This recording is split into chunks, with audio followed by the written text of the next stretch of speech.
territory on West, there's just one way to handle the killers and the spoilers, and that's with a U.S. Marshal and the smell of Gunsmoke.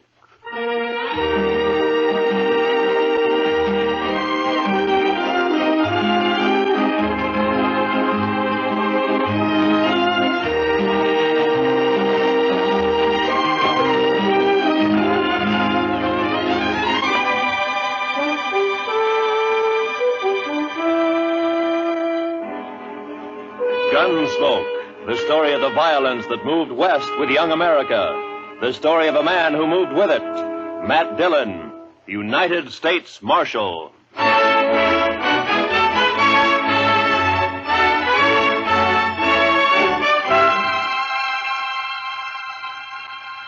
Wanted for murder. Wanted for murder. Clay Richards. Clay Richards.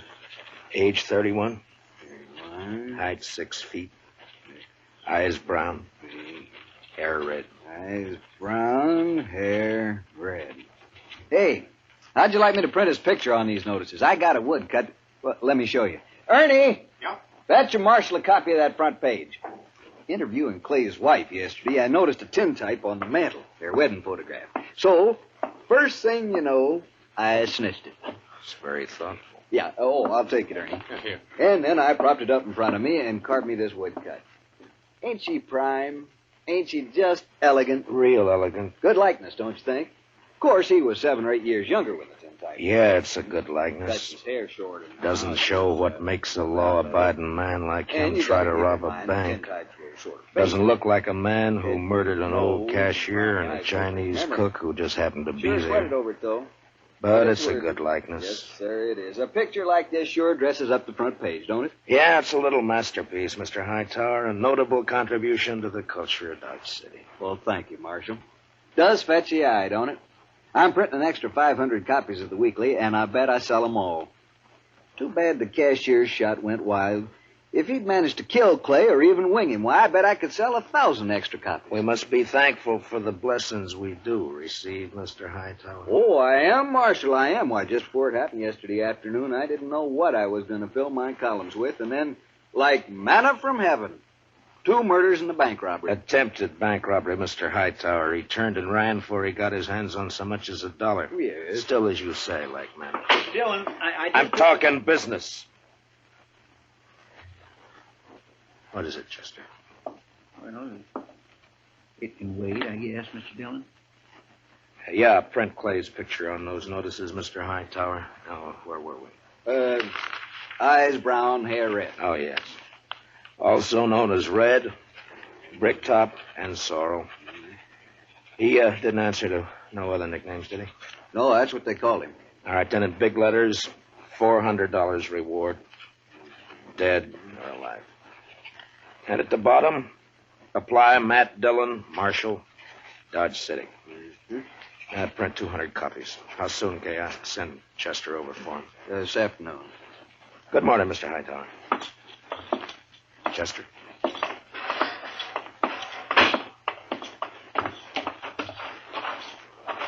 Think those posters will do any good? Richards is probably over the line into Oklahoma or Colorado by now. And Strawberry Roan of his is the fastest in the county. He has no money. He panicked and ran out of the bank before he got a penny. I think he'll try to get help from his wife or brother or a friend the first chance he has, maybe tonight. I say he's around here somewhere.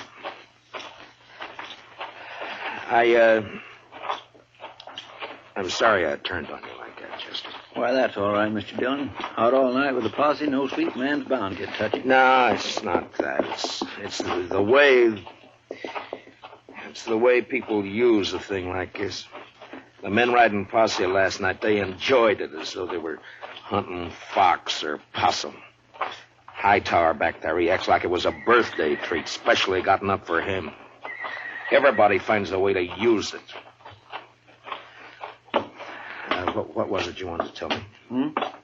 Oh, I got a kid, a little boy, locked up in the cell. He run away from home back in Cottonwood. Ed Slade turned him over to me when he come through on the stagecoach just now. Kid about 12 years old. Whose is he? Widow woman. Miss Bonnie, she runs a boarding house in Cottonwood. Ed says kid's always running away a little wild, I guess. He flagged Ed for a ride on the road halfway between there and here. As soon as Ed seen him stand there with his bundle on his shoulder, he knowed what he was up to. So he told the kid he'd help him and then turn him over to us when he got here. All right, we'll send a telegram to the mother to come fetch you. Well, come on in, Chester, and shut the door. Mr. Dillon? You're letting in every horse fly in Kansas. Mr. Dillon, I think you better cancel the order for them notices. What? The Dutchman's coming up the street, and he's leading a strawberry roan, and Clay Richards is draped across his back. Like a sack of wheat across the saddle. Last time I saw him, 2 days ago, he was standing at the bar laughing his head off. A sack of wheat across the saddle. And followed by half the saloon bums and loafers in town. All right, Chester, make him keep back. All right, now stand back, you fellas. Come on now, back. Stand back. Ziegler? How'd it happen, Ziegler? My goat, my old billy goat, he pushes open the fence last night and runs away. Forget your goat. What about Clay? Yeah, I tell you. This morning I go to look for the goat. I walk here, there. Near the river, I see Clay. He sits there. I say, hello, Clay. Wie geht's? You dirty Dutchman. You no good dog. Clay was your best friend. He helped you buy your farm, so you kill him for your All right, all of you. Keep back, everybody. Clay? Me? No, my brother, he was like... We was in the war together. Peter, listen. You killed him for the reward. Not so! I killed nobody. Not since Gettysburg. Clay is dead already when I find him. I don't even own a pistol. Ziegler, inside, quick. Yeah. Chester, give me a hand with Clay. All right, all of you. Listen. Shut up! I will not tolerate a disturbance. You know me. I got him, Chester. Take his leg.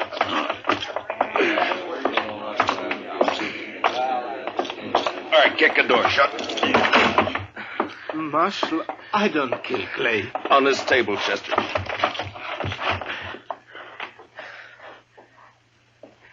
What'd you do with Clay's gun? His holster's empty. Gun? Clay's? I ain't got it. I don't even own one. Chester, see if it slipped out. His holster was empty coming up the street. First thing I noticed. Maybe it's over on the... Another customer? Why, that's 3 in less than a day. Oh, bountiful harvest. My fees this month will keep me in luxury. In luxury. Doc, I want to have an inquest as soon as possible. Well, as soon as I finish the autopsy, shouldn't take long with the practice I've had this week, huh? No. Late afternoon all right with you? I'll take him up to my office right now. No, thank you, Chester. I can carry him all by myself here. You just open the door there like a good fella and easy. Yeah, Marshal, tell the city fathers I'd like to make a deal when the corpses are as famous as this one. Back in 53 in San Francisco, a fellow I knew earned a fortune exhibiting the head of Joaquin Murrieta. Tell them if they'll let me keep the remains, I'll do the autopsies for nothing. Shut the door, Chester. Ziegler, where is it you met Clay on the river? By the ford. This side by the ford. Ride out there, Chester, and see if you can find Clay's gun. Maybe he dropped it when he was shot. I did not shoot Clay. Sure. I did not. I had no reason to. I did not. Now, you listen to me. Maybe you think Dodge has got so big I don't know about everything that goes on here. Well, if you do, you're wrong. If you think I don't know about the bank having an overdue mortgage on your farm, you're wrong. $400 is reason enough for a struggling farmer like you. No. Could not do such a thing. I am a human being. To a peace officer, Ziegler, that's enough grounds for suspicion. But whether you did it or not will be decided at your trial. In the meantime, you just stop yammering about it. Trial? Me? Even when I shoot somebody, I stand trial. If they find it's justifiable homicide, and they probably will, Clay being a wanted man, then they'll let you off. And if not... Please, I am permitted to go now. Go. Are you crazy? My farm, the stock, I must look after it. You sit right down. You want to be lynched? You're trying to get yourself murdered? Have you forgotten about Clay's brother, Adam? Adam would not believe I shot him. What difference does it make whether he believes it or not? His brother's been killed. Everybody's looking to him to do something about it, and he knows it. You want me to guess where he is right this minute? He's in one of them saloons, lapping up courage to come in here and ask me to give you to him for a present. You want to know who's with him? Every loafer, every bum, every slob in town. Slapping him on the back and telling him what a shame it is. Taking him on to kill you so that they can have some excitement and some fun. Well, maybe you deserve killing, but it's my job to uphold the law, and I'm not letting you out of here. What? I tell You might that- spend your time trying to think up a better story. That is, if you intend to stay in this town. All right, now think back. Didn't Clay go for his gun before you shot him? I tell you, I didn't. If I'm not under arrest, you have no right to keep me here. I got to look after my farm. I go. All right, Chester, lock him up. Yes, sir, Mr. Dillon. Come on now, Ziegler. Step out, Sonny. This cage is bespoke. Who's in there, Chester? That little old runaway from Cottonwood? Oh. Yeah, come over here, son. Come over here to me. I know who you are. You do you? You bet. You're Matt Dillon. Guilty. I knowed you right off. You just pointed out to me one day back home. Filler says you was the fastest gun thrower in Kansas. Wyatt Earp wouldn't be awful interested to hear that, I'm afraid. Filler says you was faster than Older. Faster than Wild Bill Hickok in Hayes City and Fat Masterson or any of them. How many fellas have you killed? You don't keep score, son. It's something you try to forget. Not me. Someday I'll be famous like you, and for every filler I kill, I'll put a notch on my gun. People will see those notches, and they'll know they better not try. Why'd you run away from home, bub? Don't you know your mother's likely to worry about you? Oh, she won't worry. She's too busy working. You ain't gonna make me go back, are you? You wouldn't do that, would you? Well... Because it wouldn't stop me for long. I'd only run away again. Oh, where are you off to in such a sweat? Oh, Texas, California, Mexico. A fellow can accomplish things there, not like living in old Cottonwood. If you let me go, someday when I'm famous, you can tell people you helped get me started. Well, that's a pretty strong inducement. I'll have to think about it for a while. And, look, while I'm making up my mind, I want you to give me your word. Word of a man who'll be famous someday that he won't try to run away from me. Otherwise, I'll have to have Chester lock you up again. Oh, I'll shake on that. Good. Chester, I want you to go look for Clay's gun. Yes, sir, Mr. Dillon. And on the way, stop off and send that telegram. You know? Hmm? Oh, that telegram. Yes, sir, Mr. Dillon. I'll do Where's that Ziegler? right. It's all right, Chester. Go ahead. Yes, sir, Mr. Dillon. Where's that murdering dog? Oh, there you are, you... Not a single step further, Adam. I want him, Dillon.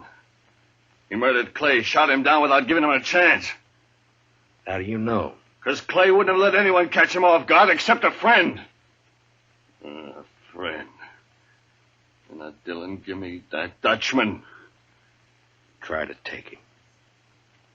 It's like that? It's like that. And it's true what the fellas say. You made a deal with the Dutchman to give him the reward and to protect him if he'd kill Clay for you. That was the deal, was it? Yeah. The fellas say why I'd make such a deal? Dillon, it ain't no longer a secret around town that you and Francie warned each other. But Clay was in the way. You had him killed so you could get his wife. Do you deny it? No. It'll serve as well as any other crazy story to work you up. You think you're safe behind that star, don't you? Well, Clay had friends, lots of them. I'm coming back with them friends, and we'll get the Dutchman and you and anyone else who tries to stop us. All right, Adam. I'll be waiting. Yeah. You wait.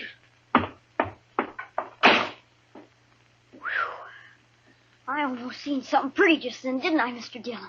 Yeah, almost. About another pint of whiskey ought to do it.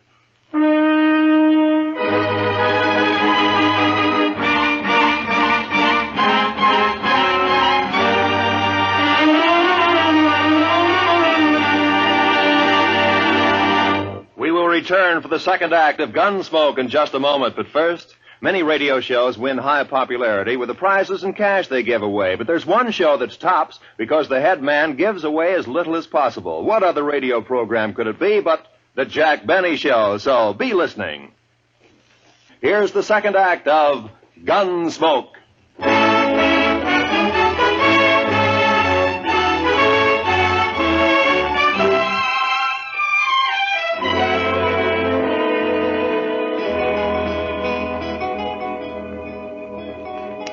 Son?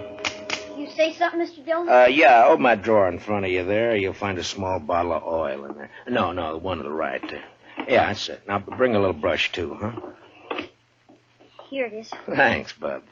It's a right nice gun you have. Yeah, it's not bad, but a little stiff. Just a little stiff. Don't it have a trigger? I never seen no gun without a trigger before. Oh, you remove a trigger or tie it back against a guard. And all you have to do is thumb a hammer. Yeah, like that. It's faster. Yeah, that's better now. Remove the trigger. I'll remember that. What in the world for? Well, I remember everything you told me. About the Texas holster and the spring holster and the double roll and filing off the sight. It's just me, Mr. Dillon. Oh, any luck, Chester? No, sir, not any. I went to the store first and asked Mr. Denton what kind of ammunition Clay Richards used to buy, and he told me Clay had a double-action .44. I scoured that riverbank a half-mile each way from the ford, and not a sign of it. I got that telegram off. You know who ought to be here pretty soon. It's only 7-8 miles from... Is that fire in town? Funeral services for Mr. Grinnell, the cashier. So soon? It's awful hot weather. Yeah. Any of your guns need oiling, Chester? I don't think so. You sure? When Adam left, he said he'd be coming back with some friends. I know. I stopped at the Oliver Gantry just now to rinse out my mouth. Adam was there talking mighty ugly and mighty big. He's got a sizable following. When do you think? Any minute now, Mr. Dillon. Want me to take Bob out of here to one of the hotels, maybe? I want to see No, it. I think you'll be safer here, Chester, behind stone walls and dodging about the streets rubbernecking. You keep your head down, Sonny. You hear? There's a... Matt, I gotta talk to you. She ought to be in mourning. If she cared for Clay at all anymore, she ought to be in black. Matt, Oh, Lord, I find her more beautiful all the time. Matt, have you heard what they're saying? What are they saying, Francie? That you and me, that you made Pete Ziegler kill him because I'm sorry that got back to you, Francie. it's all over Dodge. Adam almost strangled me before they dragged him off. Francie, I didn't shoot Clay. Francie, I beg you, believe me. Shut up, Ziegler. Shut Shut up or I'll pump you to death! Francie, it's just one of those crazy stories. They needed one and they made one up. But, Matt, everyone believes it. On my way down here, people were pointing, whispering. Old women clucking their tongues at me. They believe it. They'll forget it as soon as this is over. They'll remember that even if we once did go with each other, it was finished and done with even before the war ended, before you even met Clay. No, they won't forget it. For the rest of my life, as long as I stay here, Hold it a minute, Francie. Yeah, Doc, what is it? Oh, am I interrupting? What is it, Doc? Our Topsy's finished. I examined his liver and lights his... This is Mrs. Richards, Doc.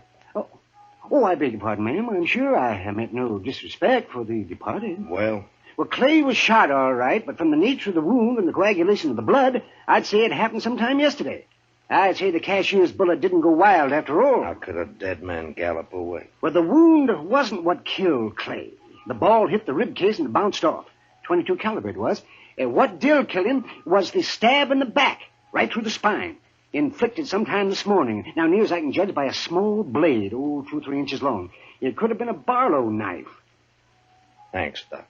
Please accept my condolences, Mr. Richard. You call the inquest anytime you're ready, Marshal. Chester, close the door. You see, I didn't do it. I didn't shoot him. All right, I told then you that stabbed him, maybe. You said you never carried a gun. Look, Francie, go home and give matters a chance to simmer Matt, down. I'm going to ask you for something. Yeah? Turn Pete Ziegler out into the street. What? Francie, they're itching to get their hands on him. Let him have him. It'll prove that story's a lie, that you didn't make a deal with him. Please, Matt, I have to live here. Hear me, I have to live here. Matt? Matt? Don't look at me like that. Go home, Francie.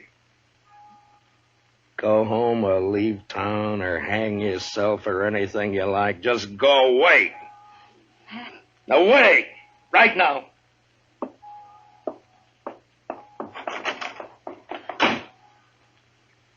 I bought me a bottle at the Alafragans, Mr. Dillon. Would you care for a drink? No.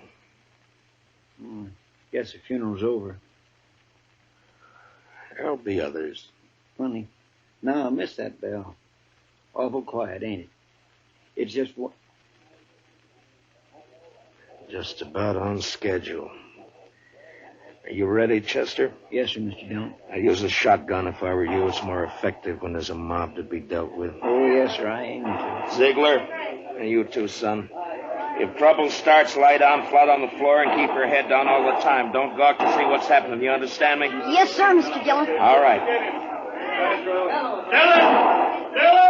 Come on, Dillon! Come on! Chester, I want you to stand here in the doorway after I go out, where you can cover the back door and me at the same time. Yes, sir, Mr. Dillon. All right, Chester. Open the door. Come on now. It's my duty to warn all of you that you're in the breach of the peace. I've sworn to uphold the law. I've killed men in order to do it, and I'm prepared to do so again. Give us a Dutchman, Dillon. Men!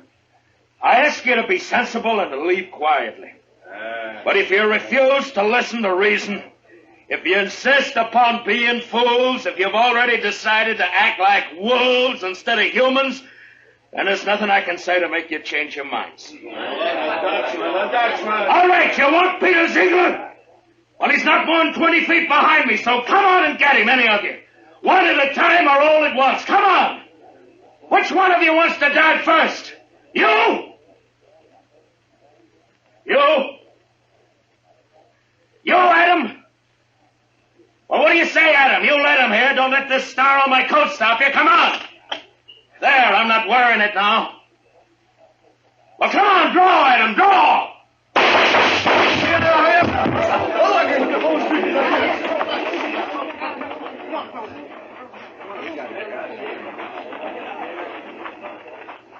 You all right, Mr. Dillon? Yeah. Get his gun. Man alive, I couldn't even see your hand move. Marshal? Oh, don't tell me. Don't tell Doc, me. you make one single funny remark and I'll knock you down. You just take him to your office and get to work. Well, I never do mean to offend, Marshal. In my line of work, well, bodies, they're just so much lumber. Make all the jokes about him you please, but not to me and not in my hearing. In my line of work, there's nothing humorous about death. Give him a hand, Chester. No, I can handle it, Marshal. Thank you. Just the same. Can you direct me to the marshal's office? Yes, ma'am, right here. I'm Marshal Dillon. Well, I left Cottonwood as soon as I got your telegram. I'm Miss Bonnie. Where's my boy? Oh, we have him, ma'am, safe and sound. Here, let me help you down. Hitch that horse, Chester.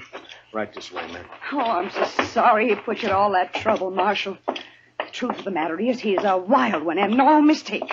Takes after his father, one scrape after another. He was no trouble at all. I enjoy children. I like to have them around. Bob, your ma's here. Son? Chester, where's the boy? Did you let him slip past you? No, sir, Mr. Dillon. He never got past me.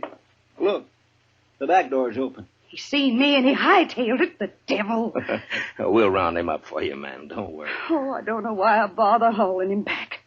If he's run away once, he's run away 1,000 times. This time he ran because I wouldn't buy him a gun. He wanted a real one.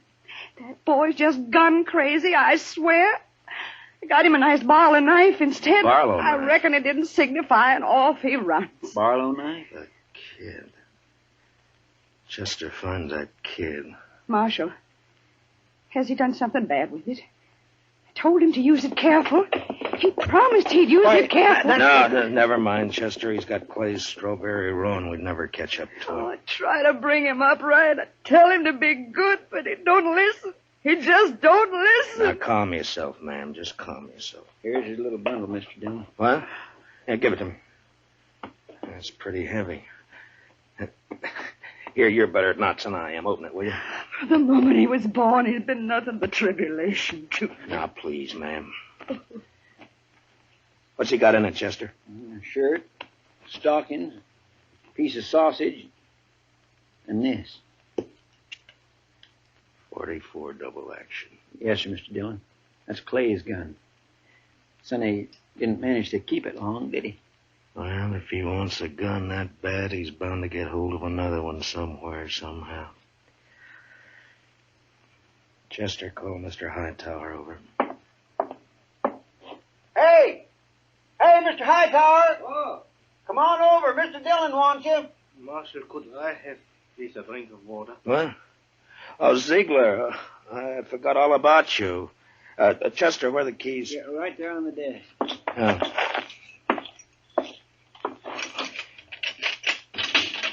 There we are. It'll be safe for you to go home now. I can go back by the farm. Yeah, that's right. I'll send for you for the trial. Oh, danke schön. Danke schön. Watch where you're going, you dumb... Excuse me. Bitte. Yes, Marshal. Mr. Hightower, it appears that we can do business after all. Get some paper and a pencil. I want some notices printed. Fire away. Wanted for murder. Wanted for murder. What's the boy's name? Bonnie. William Bonnie. William Bonnie. William Bonnie. Age 12. Height about 5 feet. Hair light, eyes blue. I don't suppose he's known by any other name. I know. Everybody just called him Billy. Or the Kid. Also known as Billy. The Kid.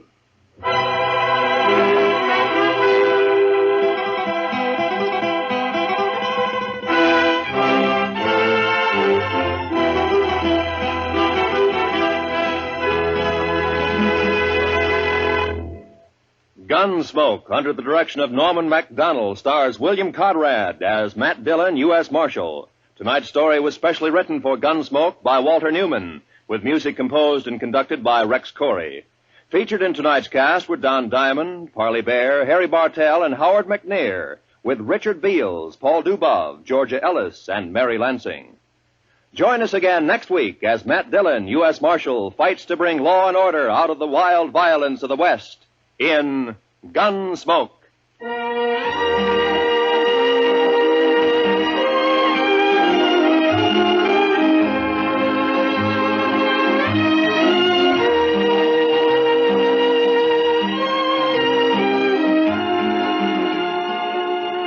Those longtime favorites, Amos and Andy, are rising to new heights in their CBS radio series on Sunday nights.